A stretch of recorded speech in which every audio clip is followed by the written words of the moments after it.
10, 24 e 25, eu leio aqui na versão Nova Almeida atualizada. Vocês têm o costume de ficar em pé da leitura da palavra? Pode ficar, fiquem à vontade. A palavra do Senhor diz assim: cuidemos também de nos animar uns aos outros, no amor e na prática de boas obras. Não deixemos de nos congregar, como é costume de alguns. Pelo contrário, façamos admoestações, ainda mais agora que vocês veem que o dia se aproxima. Diga assim: o dia está próximo. Amém. Senhor, que alegria poder estar aqui servindo esta igreja, Senhor. Servindo meus irmãozinhos queridos. Poder aqui me esconder atrás da Tua glória e permitir que a Tua palavra, e só ela, flua neste lugar. Quero pedir que a iluminação do Teu Espírito caia sobre a mente de cada pessoa nesta noite, para que nós possamos compreender a Tua palavra. E assim como o Teu servo Tiago diz, não somente pregar, mas viver a palavra. Não somente de fé, mas de obras. E que tudo isso seja completado no coração de cada pessoa, pelo Teu Santo Espírito nessa noite. Revela, Senhor, revela a Tua palavra a este homem, a esta mulher, a este jovem, a esta jovem, que nesta noite veio para receber de Ti também o alimento que consolida sua fé, que fortalece sua alma, que anima o seu espírito, que cura seu corpo. E que possamos, Senhor, viver intensamente este compromisso contigo. Ensina-nos, é a minha súplica em nome de Jesus. Os que creem digam comigo, amém. Vamos sentar, por favor. Com a graça do Senhor, eu quero trazer esta palavra que tem por título: como construir sobre uma base sólida. Muitas pessoas constroem a sua vida sobre algumas bases, e a gente precisa entender isso, que a vida precisa ser construída sobre alguma base. E pensando no ano que nós estamos começando, eu gostaria de falar também sobre esperança, sobre onde nós devemos colocar a nossa esperança. E também gostaria de falar para você sobre conforto da alma no meio das lutas. Eu não sei você, mas para mim 2023 foi difícil, hein? Quanta luta 2023, quanta dificuldade, quantas coisas que vieram para tentar impedir o nosso caminhar. Enfermidades, doenças, cirurgias, tratamentos médicos, falta de dinheiro, dificuldades, iras, lutas, relacionamentos. A gente viu de tudo, tudo aconteceu. 2023, mas o que aconteceu no final de 2023? Nós vimos que estávamos em pé. Nós percebemos e falamos: puxa, a vida passou todo esse vendaval e eu estou em pé. E aí eu começo a pensar, e peço que você pense também para 2024, como será? Nós não sabemos como será, porque nós não conhecemos o amanhã, mas tem uma pessoa que conhece tudo. Deus é o Senhor do tempo, irmãos. Ele sabe tudo o que vai acontecer amanhã. Eu costumo dizer que Deus já esteve lá. Deus já esteve no mês de janeiro, já esteve em fevereiro, já esteve em março, já esteve em abril, já esteve em maio e já esteve em junho. E já esteve em todos esses meses e em cada um desses dias. Ele já esteve lá. Ele sabe exatamente o que vai acontecer. E debaixo da sua permissão, Ele sabe exatamente como Ele vai fazer as coisas acontecerem em nós, por nós e para nós. O Senhor sabe todas as coisas. Então, cabe a nós hoje aprendermos algumas lições que vão ser importantes para a nossa vida. Você sabe que quando nós oramos, a primeira pessoa que é alcançada pela oração é o orador. É a pessoa que fala. Lá na igreja a gente tem o costume de orar de mãos dadas uns pelos outros.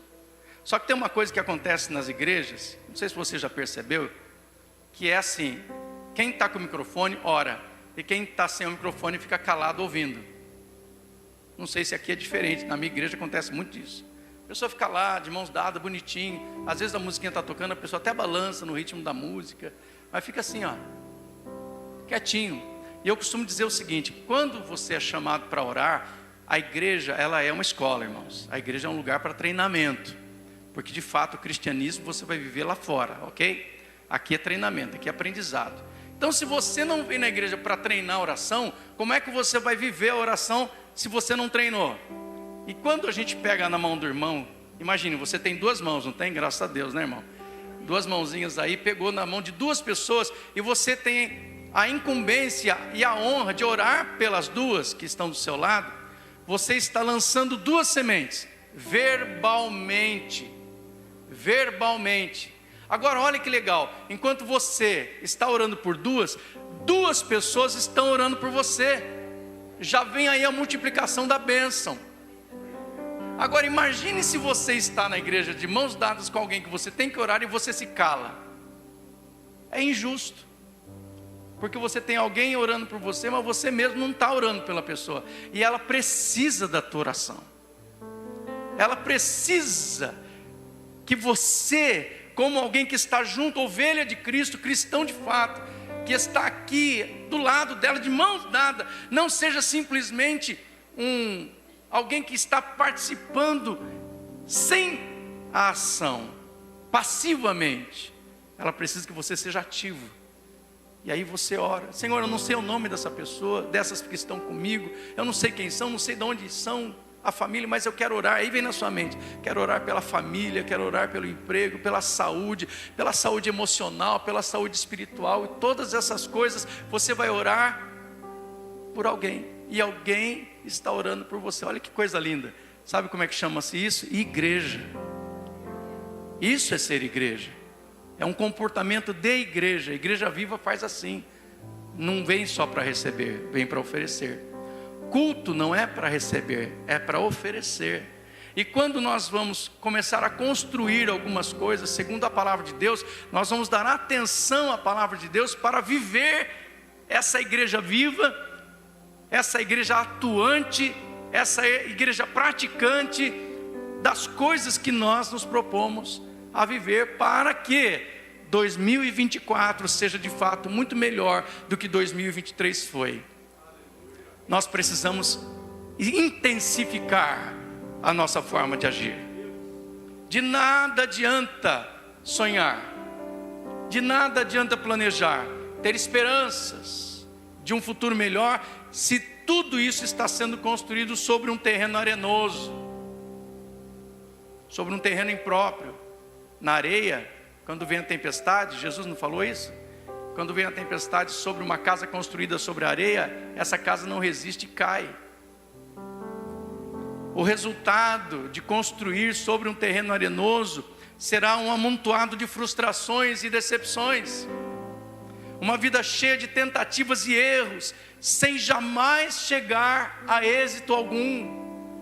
Às vezes você está cansado de ficar tentando e não conseguir resultado. Tenta e não consegue resultado. E por que o resultado não vem? Porque a base não é sólida. Porque não se está construindo sobre alguma coisa que de fato vai te trazer sustentação, para que a tua construção seja boa. Jesus diz que precisamos construir como sábios sobre a rocha. Então, estamos começando o ano, irmãos. É o momento certo para a gente falar disso.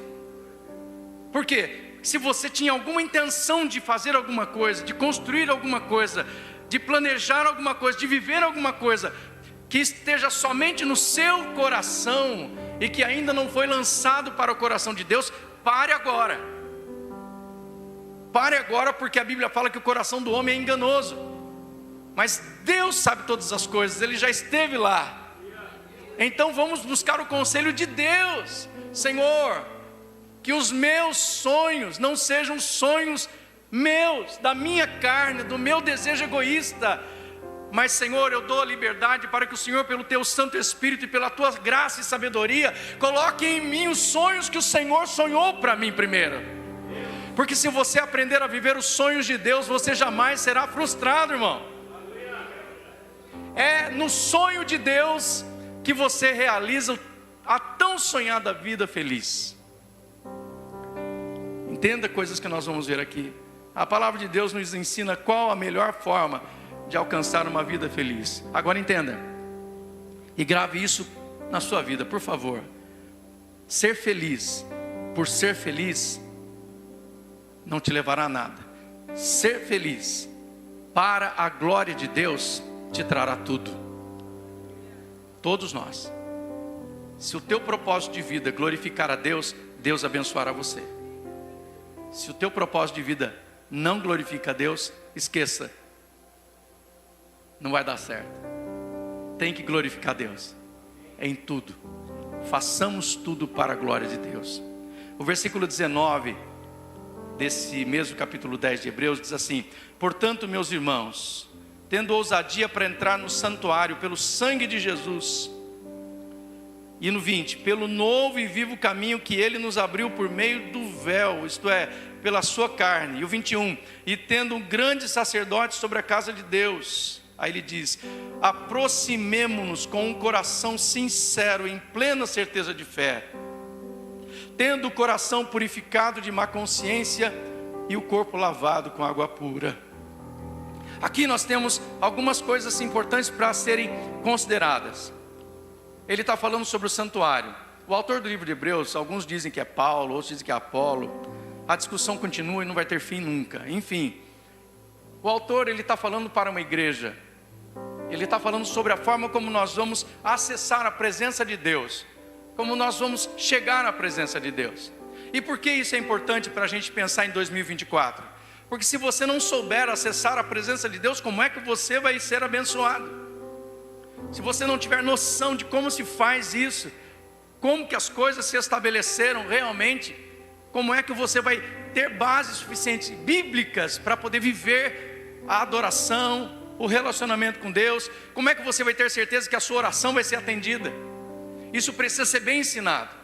Agora entenda uma coisa, quando o autor está falando aqui, tendo ousadia para entrar no santuário, ele está se referindo à figura do templo, onde havia o Santo dos Santos. O Santo dos Santos era um local no templo que havia sido construído para adoração a Deus, que se ofereciam sacrifícios, e ali no santuário você tinha a mesa dos pães ázimos, que representava as 12 tribos de Israel. Você tinha ali o candelabro, que representava a presença do Espírito Santo, o Espírito de Deus. Você tinha várias coisas, e dentro, e avançando mais para perto do Santo dos Santos, havia uma grande cortina. Essa cortina, ela era costurada com fios de ouro. Era praticamente impossível alguém conseguir rasgar, ela não é muito alta e grossa. E a Bíblia fala que o sumo sacerdote, ele entrava no Santo dos Santos uma vez por ano para oferecer ao Senhor. E olha que coisa preciosa e temerosa era esse lugar. Este sumo sacerdote, que era ordenado até morrer, ele ia naquele lugar, ele se preparava, se purificava, tinha seus ritos de purificação, mas ele entrava lá para poder receber a palavra do Senhor e oferecer as petições do povo a Deus, e receber a presença do Senhor, e ter ali a visitação do Shekinah de Deus naquele lugar. Só que era um lugar tão santo, mas tão santo, mas tão santo, que ele tinha uma roupa especial. Nas suas vestes, na barra das suas vestes, eram costuradas como se fossem uns sinos.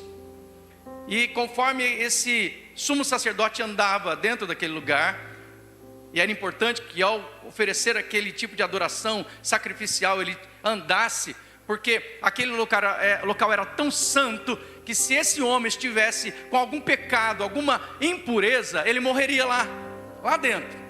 Ele era morto lá, por causa da santidade de Deus e o pecado dele. Não ia admitir-se um homem impuro, então ele caía morto. E aí os outros sacerdotes que estavam do lado de fora perceberiam que os sinos parariam de fazer barulho. Se parasse de fazer barulho é porque ele tinha caído morto lá. Só que eles também não podiam entrar lá para pegar o corpo, porque senão eles seriam mortos também. Então como é que se fazia? Então o sumo sacerdote entrava com uma corda amarrada na cintura.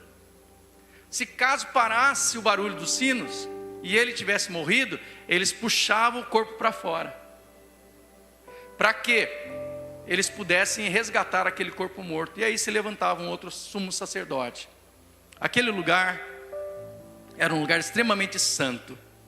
Aquele véu representava um impedimento do homem natural de se achegar na presença santa de Deus. Quer dizer, a comunicação estava impedida. Entrar no santuário, aquilo que era restrito apenas a alguns. Aqui, o autor de Hebreus está dizendo: portanto, meus irmãos, tendo ousadias para entrar no santuário, tenha coragem. Sabe por quê? Aquilo que aconteceu quando Jesus morreu, e não sei se você vai se lembrar disso, em nome de Jesus gostaria que lembrasse, que a Bíblia diz que quando Jesus disse: está consumado, Pai, lá na cruz, entrego a Ti o meu espírito, e morre, naquele momento há um terremoto, naquele momento o céu se escurece, e naquele momento o véu, a cortina do templo, do lugar santo dos santos, que era tecida em fios de ouro, que ninguém conseguia rasgar, aquela cortina rasgou-se sozinha do alto a baixo. Por quê? Por que isso aconteceu? Porque naquele momento que Jesus morre, é consumada a graça de Deus. O alcance do ser humano diante do Senhor agora é acessível. Então, por isso nós somos chamados de filhos da graça, porque a graça é que nos basta, a graça é que nos sustenta, a graça é que renova a nossa vida, a graça é que nos faz ter acesso a Deus Pai Todo-Poderoso, porque Jesus morreu na cruz do Calvário por nós. Foi a graça. Glória a Deus. Entendam isso. Ele está dizendo: irmãos, tenham ousadia para entrar no santuário pelo sangue de Jesus, porque foi o sangue de Jesus que te deu condições de entrar naquele lugar. Só que tem uma coisa: aquele lugar, ele não é mais um lugar físico. Aquele lugar santo dos santos, segundo Hebreus 8, diz assim, que o Senhor edificou um templo, um tabernáculo, não feito pelas mãos dos homens, mas construído pelas mãos de Deus, dentro de cada um de nós. O templo do Senhor, com o santuário, com a arca, com todos os propiciatórios, com a mesa da propiciação, com o candelabro, com a arca da aliança, o Shekinah de Deus, a manifestação do lugar santo de Deus, o átrio, tudo isso está dentro de cada um de nós. Tudo isso veio para dentro de cada um de nós. Então por isso que você é chamado de templo do Espírito Santo, porque toda a obra que está descrita no livro de Hebreus, ela agora está dentro de cada um de nós. Isso faz sentido para você, irmão? Isso é importante que faça sentido para você, que vai mudar 2024 para a tua vida. Se você carregar esses conceitos na sua vida, você vai ser muito mais poderoso e muito mais consciente da sua fé. Não é simplesmente uma fé frágil, mas ela é bem embasada na palavra de Deus. E aí ele está dizendo para você o seguinte: pelo vivo e novo caminho que Ele nos abriu por meio do véu, isto é, pela sua carne. O véu que leva até o local santo dentro de cada um de nós é o sangue de Jesus e a carne que foi massificada para perdoar os nossos pecados e levar todas as chagas. Se o homem que era extremamente santo, de purificação no santo dos santos, pecados lavados pelo sangue, as nossas maldições foram com ele na sua carne. Ele levou sobre si as minhas dores e as maldições, todo o castigo que me traz a paz estava sobre ele, e pelas suas pisaduras nós fomos sarados. Depois que isso se cumpre no cristão, depois que isso se cumpre em você, no salvo, você tem acesso livre ao lugar santo e você pode falar com Deus. É isso que começa a atrair para você a presença do Senhor. É isso que começa a modificar o seu conceito. E aí o Senhor está dizendo, depois que você entende todas essas coisas, Ele diz no versículo 22, então aproxime-se com um coração sincero, em plena certeza de fé, tendo o coração purificado de má consciência e o corpo lavado com água pura. Quando entendermos, meus irmãos, que o impedimento humano e ritualístico foi desfeito do alto a baixo, mas o sangue de Jesus que nos limpou de todo pecado, é Ele que nos dá condições de chegarmos diante de Deus sem sermos destruídos, nós vamos entender também que Jesus é o único mediador entre o céu e a terra. Tem gente que ainda não acredita nisso, irmãos. Jesus disse: eu sou o caminho, eu sou a verdade, eu sou a vida. Não há outro caminho para Deus se não for através de Jesus. Não há outra verdade que não seja esta. Jesus disse assim na oração sacerdotal: Pai, eu não peço que os tire do mundo, mas que os livre do mal. Guarda-os pela tua palavra. Preste atenção nisso. A tua palavra é a verdade. Ele mesmo já está dando a dica para todos nós. E aí quando ele encontra aquela mulher samaritana perto daquele tanque lá, que ele fala para ela dar água, fica com aquele conversezinho, né? E ela fala: os judeus adoram lá no monte, nós adoramos aqui, o que você me diz? Jesus está falando: isso não adianta nada. Os verdadeiros adoradores adoram ao Pai em espírito e em verdade. Sabe por quê? Em espírito, porque Deus não é adorado pela uma consciência natural do homem, mas Ele é adorado pela essência do homem. Porque o Espírito de Deus, que é a essência de Deus, se comunica com a essência da criatura de Deus, que é o homem. E a verdade, que é em espírito e em verdade, a adoração, a verdade é a palavra de Jesus, é a palavra de Deus, é o Evangelho do Senhor. Por isso, a palavra que se revela dentro de nós, que começa a fazer sentido, por isso que eu perguntei para você se faz sentido. Porque quando a palavra começa a fazer sentido, ela muda você. A palavra não é simplesmente a letra que mata, mas é o Espírito que vivifica. É a palavra que transforma, que impulsiona você a sair daqui deste culto, dessa segunda-feira à noite, e dizer assim: amanhã eu vou mudar minha vida. Porque eu entendi. Quem não mudou a vida e está 20 anos na igreja, porque não entendeu.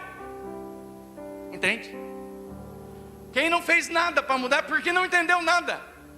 Porque ouviu, foi como se fosse uma parede. A voz não chegou a penetrar ali, mas a palavra de Jesus, o próprio Senhor disse assim que a palavra ela é como uma espada penetrante, que divide a alma do homem. O Senhor veio para trazer isso para nós. Mudança, irmão. Mudança.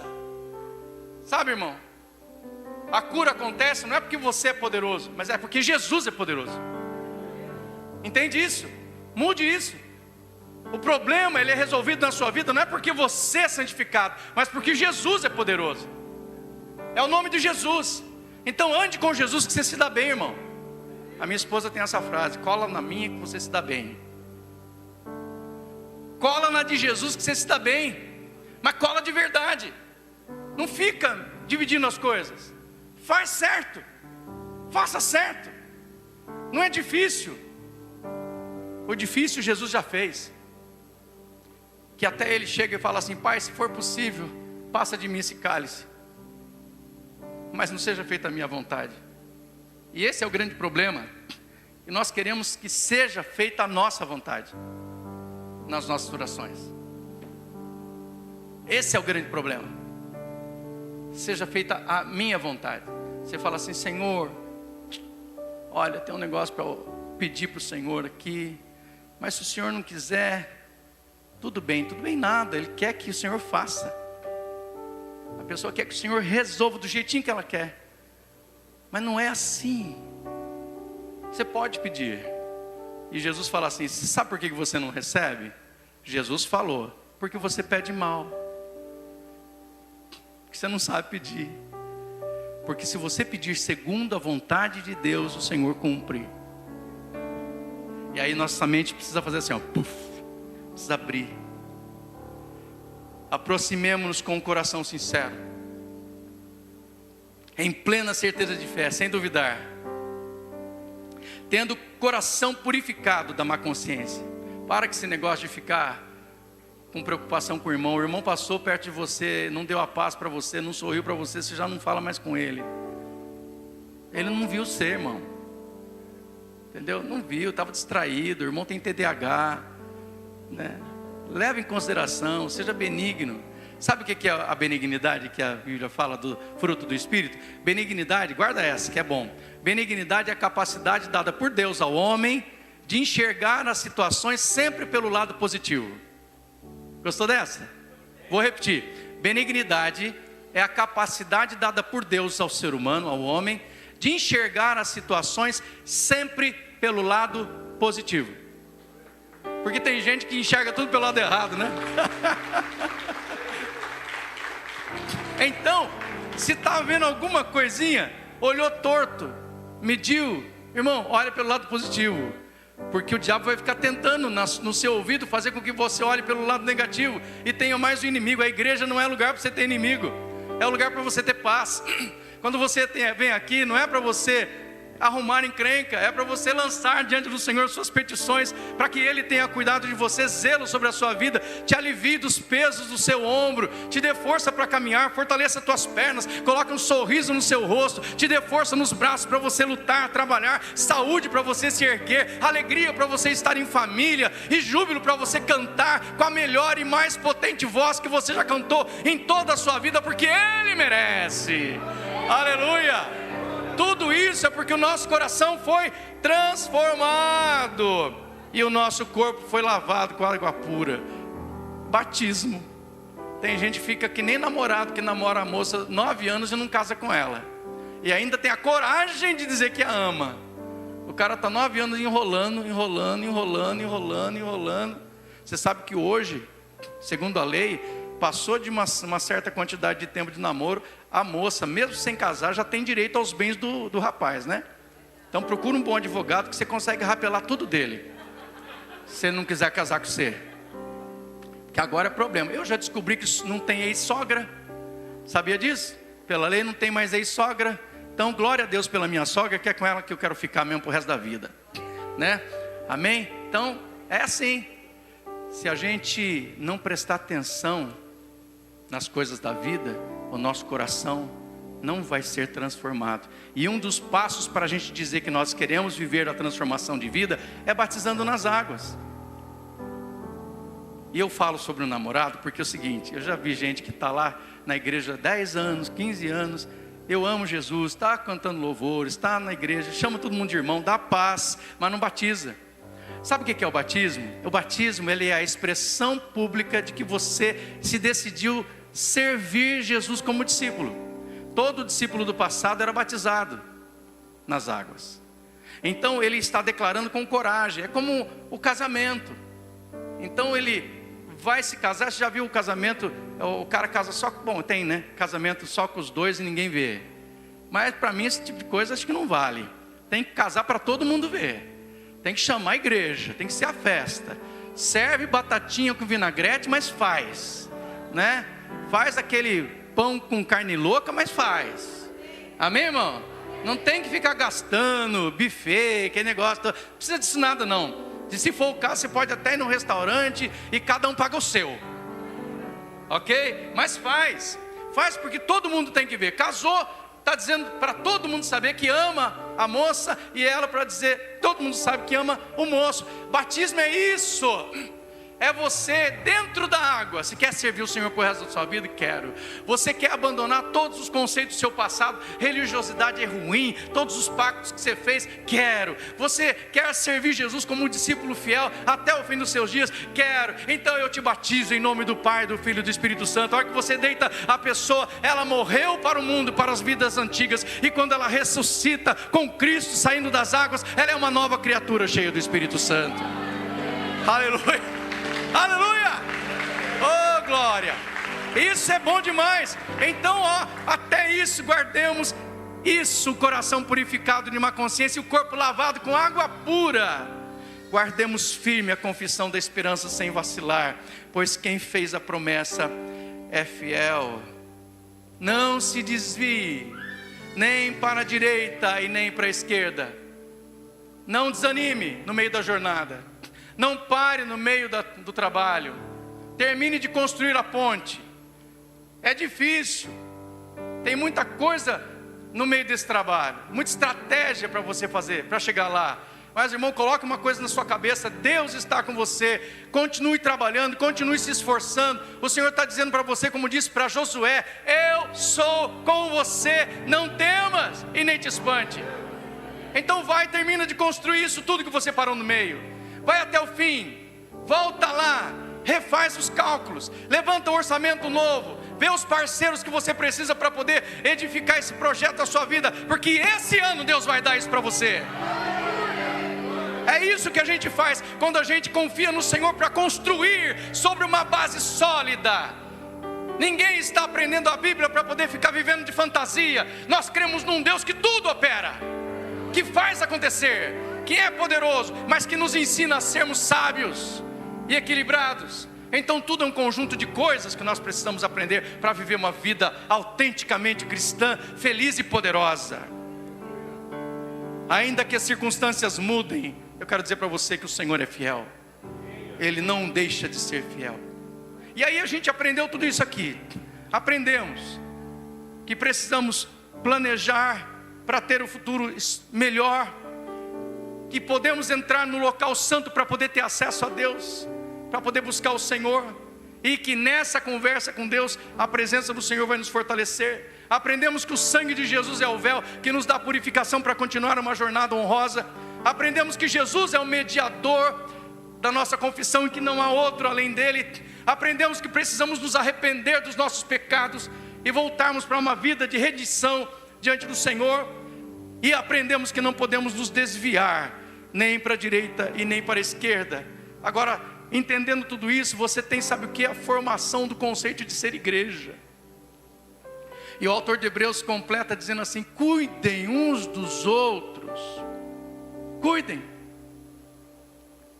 Eu conheço gente na igreja que às vezes dá vontade da gente, a gente olha para uma carinha tão bonitinha de uma pessoa, fala: nossa, esse irmão é tão bonzinho, e eu estou com os problemas, eu vou falar com ele, meus problemas. Aí a pessoa chega lá e fala: irmão, eu posso falar para você minha vida? Aí o irmão fala, aí senta do seu lado, aí você fala: nossa, está tão ruim, eu estou com um problema com tal pessoa assim, que fez tanto mal para mim, falou isso, falou aquilo, e você começa a contar seus problemas, problema financeiro, e a pessoa está me perseguindo.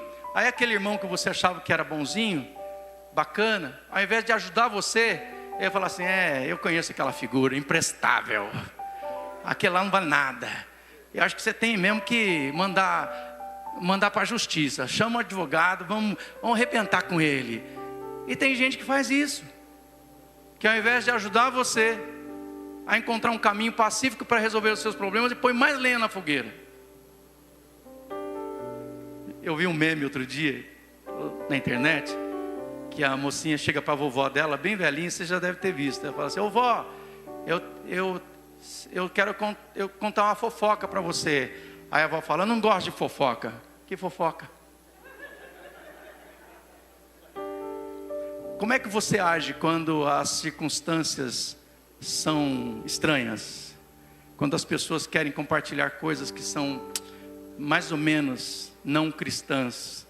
Quando Charles Spurgeon, eu não sei se vocês sabem quem é, foi considerado o príncipe dos pregadores. Ele dizia assim: eu tinha certeza que tinha afogado o velho homem lá no batismo, mas o infeliz sabia nadar.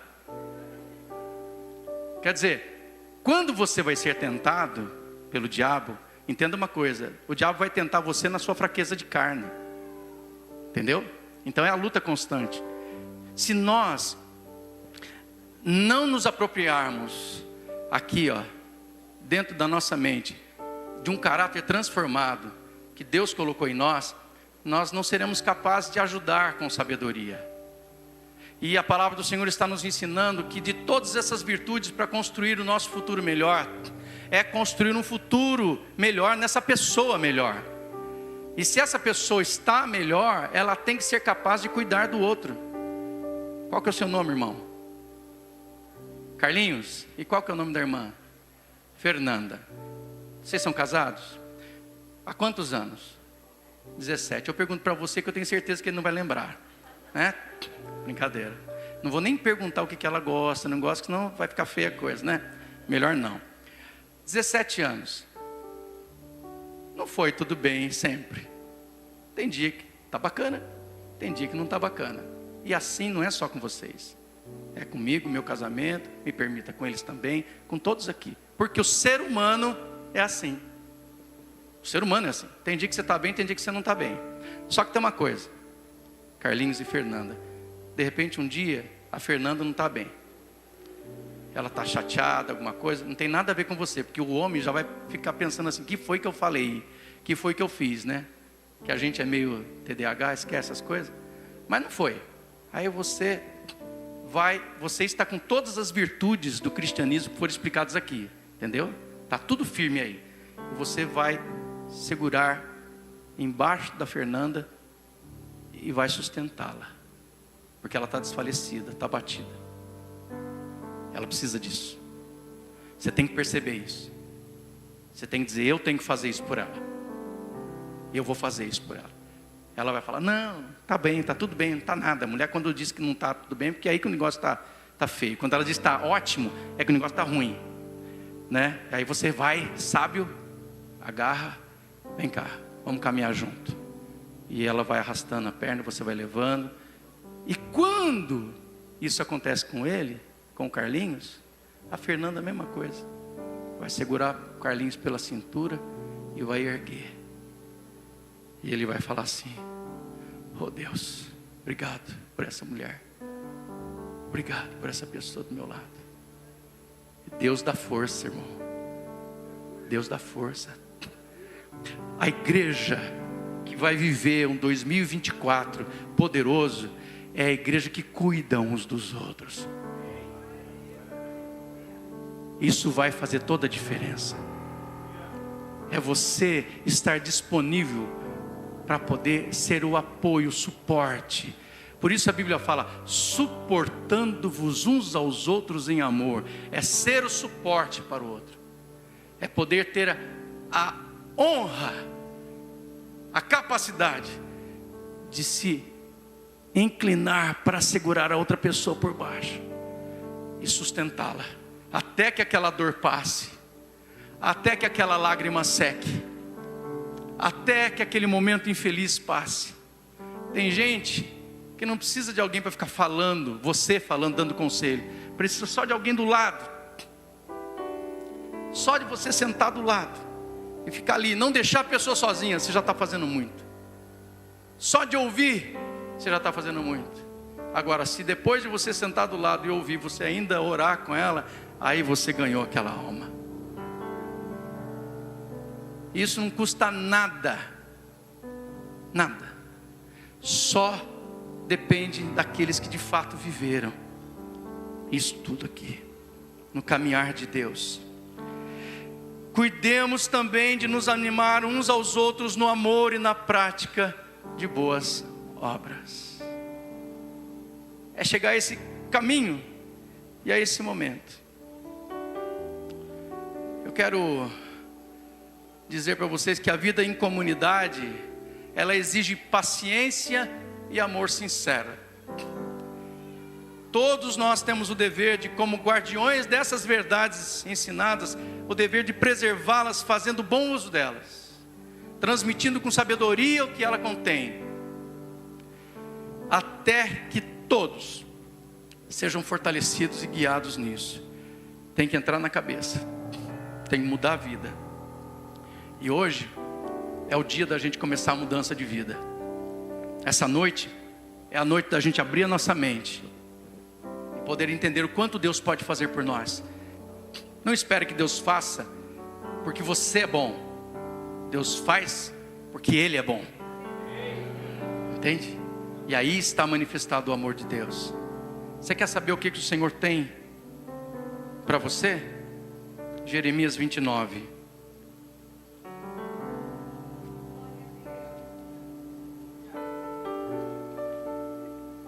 Este texto, Jeremias 29, 11, 14, ele está falando para um povo.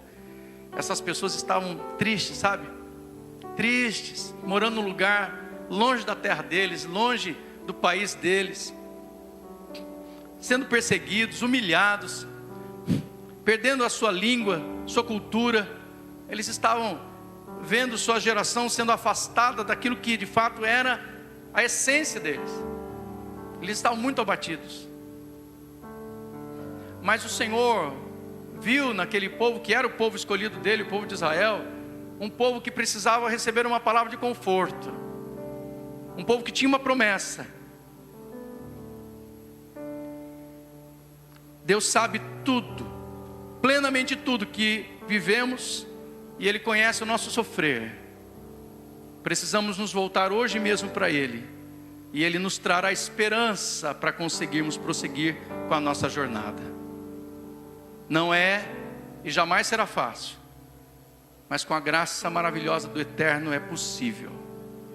E o texto, Jeremias 29, 11 a 14, diz assim: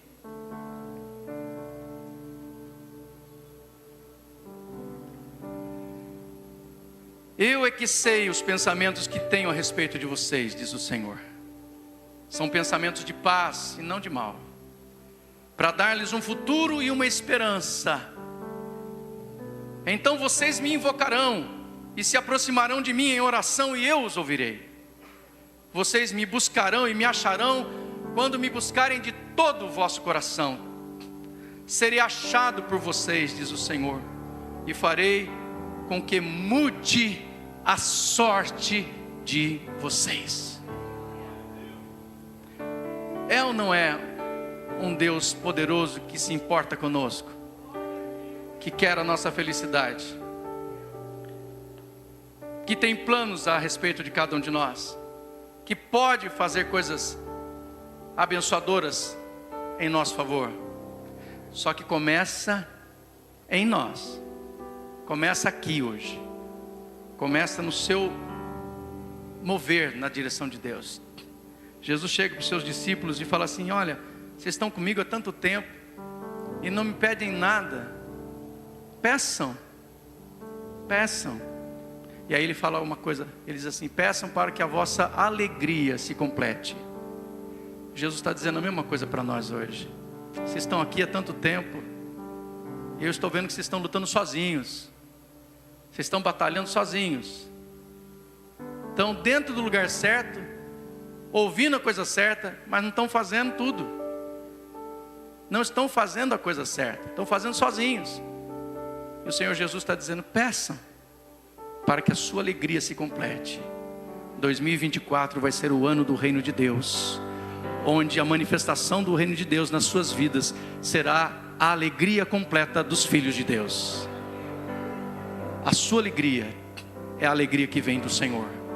A sua alegria na sua casa, na sua família, a sua alegria no seu trabalho, no seu emprego, a sua alegria na sua saúde. O tratamento médico vai acabar em nome de Jesus, e o Senhor já te deu vitória nisso.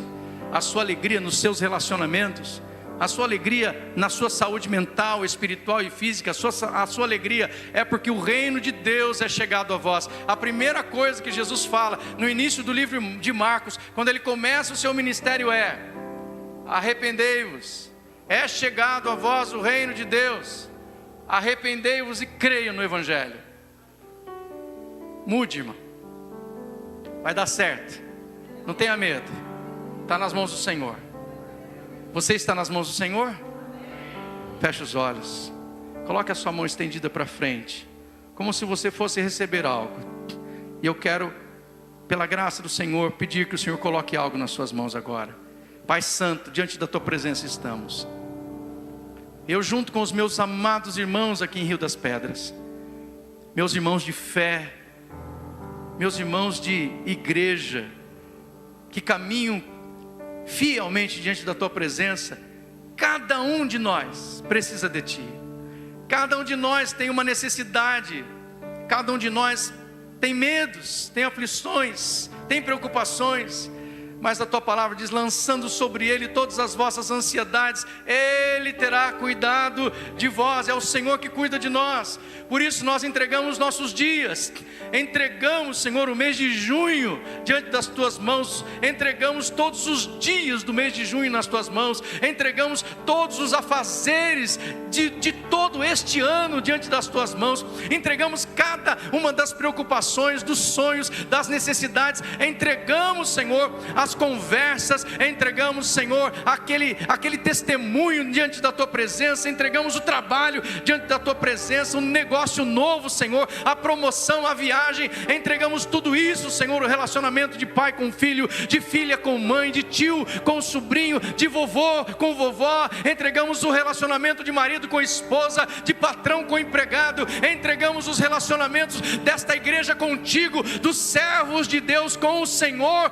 Deles entregamos cada um dos detalhes, nos mínimos detalhes das nossas vidas, as nossas ansiedades, as nossas petições todas diante da tua presença, porque o Senhor é um Deus que tem planos de paz sobre esta igreja, sobre a nossa vida, e vai fazer cumprir a sua santa, bendita, soberana e poderosa vontade em nosso favor. Venha o teu reino, venha o teu reino, estabeleça-se a tua vontade sobre o teu povo, e que caiam por terra todas as artimanhas do diabo, todas as obras malignas sejam desfeitas em nome de Jesus. Em nome de Jesus nos levantamos contra todo principado e potestade e destronamos de autoridade toda obra maligna feita nas encruzilhadas, todo trabalho feito de feitiçaria, nós desfazemos em nome de Jesus. Todo sonho atribulado, toda sensação de vulto, todas as vozes ouvidas que não vêm naturalmente, elas são repreendidas agora. Seja a tua mente, os teus ouvidos, o teu coração arrebatado do inferno das trevas e trazido firme sobre a rocha e para a luz de Cristo nosso Senhor. E que haja transformação, e que haja um novo tempo, e que haja uma nova vida, e que haja o fluir de um rio caudaloso que te purifica, que te santifica, que te fortalece e que te dá esperança e que te enche de paz. Assim vem abundantemente a bênção do Senhor sobre a sua vida. E se você aceita, e se você crê, e se você recebe, diga amém. Aplauda ao Senhor Jesus Cristo. Deus os abençoe, queridos.